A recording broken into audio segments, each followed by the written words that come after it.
जय श्री कृष्णा। अखंड ज्ञान ज्योति परिवार में आपका स्वागत है। आज हमारा वीडियो इस विषय पर है कि हम कैसे पता करें कि हमारी कुलदेवी हमारे साथ हमारे घर में ही रहती हैं या फिर वो कौन से ऐसे लक्षण हैं जिनसे हम पता कर सकें कि हमारे घर में हमारी कुलदेवी का प्रवेश हो चुका है। देखिए, बहुत सारे लक्षण ऐसे मिलते हैं जिनसे हम जानकारी प्राप्त कर सकते हैं कि हमारी कुलदेवी हमारे साथ हमारे घर में रहती हैं या नहीं।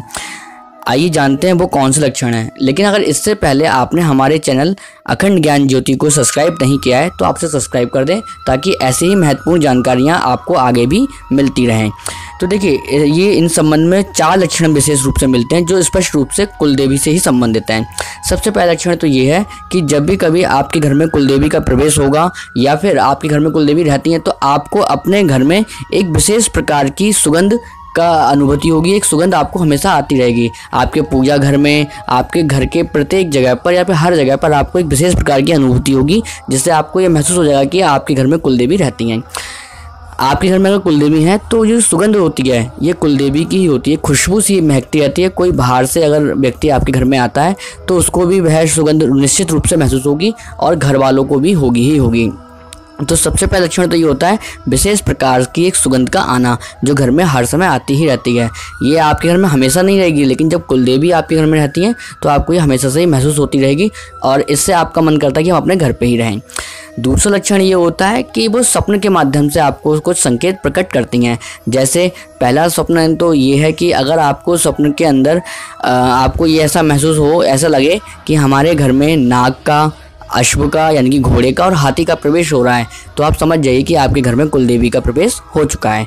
यानी कि ये 3 जानवर कौन कौन से हैं? नाग, घोड़ा और हाथी। अगर इन 3 जानवरों आपको अपने घर में आते हुए दिखाई दें तो आप समझ जाइए कि आपके घर में कुलदेवी का प्रवेश हो चुका है। दूसरा लक्षण कौन सा है? वो ये है कि अगर स्वप्न में आप ये देखें कि कोई व्यक्ति है जो आपके घर को तोड़ रहा है लेकिन वह तोड़ नहीं पा रहा, मतलब कोशिश तो बहुत कर रहा है पर वह घर को तोड़ पाने में सफल नहीं हो पा रहा, या फिर कोई ऐसा काम या कोई सरकारी कार्य से या फिर कोई भी व्यक्ति आपके घर पे आता है, आपसे कहता है कि आपको घर तोड़ना पड़ेगा और जब वह तोड़ने जाता है तो वह तोड़ नहीं पाता, या कोई भी व्यक्ति आपके सपने में ही आके आपकी सहायता कर देता है। तो यह भी एक स्पष्ट रूप से लक्षण है कि आपके घर में कुलदेवी हैं जो आपके घर की रक्षा कर रही हैं। हर प्रकार से वो आपके साथ हैं और आपकी रक्षा करेंगी। किसी भी संकट के समय में वो आपका हाथ नहीं छोड़ेंगी, ऐसा वो संकेत प्रकट करती हैं।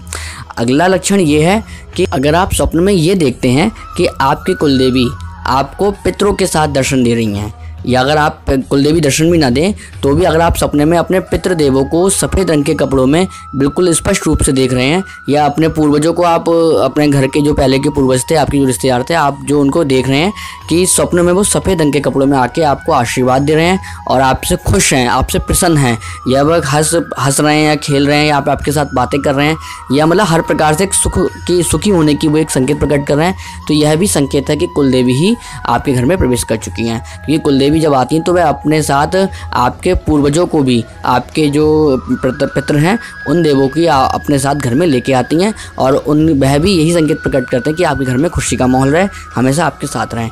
तो देखिए, यह थे 4 लक्षण। इसके अलावा एक लक्षण ये भी मिलता है कि आपके घर में हमेशा ही शांति का माहौल रहता हो, सब लोग एक दूसरे से पारिवारिक मेलजोल बढ़ा के रहते हो, सब लोग एक दूसरे की केयर करते हो, या फिर आपस में सबकी एक दूसरे की बनती है, बच्चे बड़ों का सम्मान कर रहे हैं, और जो घर में जो स्त्रियां हैं, जो माताएं बहनें, सबका सम्मान उचित रूप से किया जा रहा हो, समय समय पर खुशियां हो रही हो, या समय समय पर आपके यहाँ पुत्रों का जन्म हो रहा हो या फिर बेटे बेटियों का जन्म हो रहा हो, तो ये स्पष्ट रूप से संकेत है कि आपके पितृदेव भी और साथ साथ आपकी कुलदेवी दोनों ही आपसे स्पष्ट रूप से अति प्रसन्न हैं। तो देखिए, यह थे वो संकेत जिससे आप पता कर सकते हैं कि कुलदेवी आपके घर में रहती हैं या नहीं रहती हैं। तो हम आशा करते हैं कि आपको यह जानकारी अच्छी लगी होगी, आपके लिए उपयोगी रही होगी। तो आप इस वीडियो को लाइक करना ना भूलें और शेयर अधिक से अधिक करें। जय श्री कृष्णा।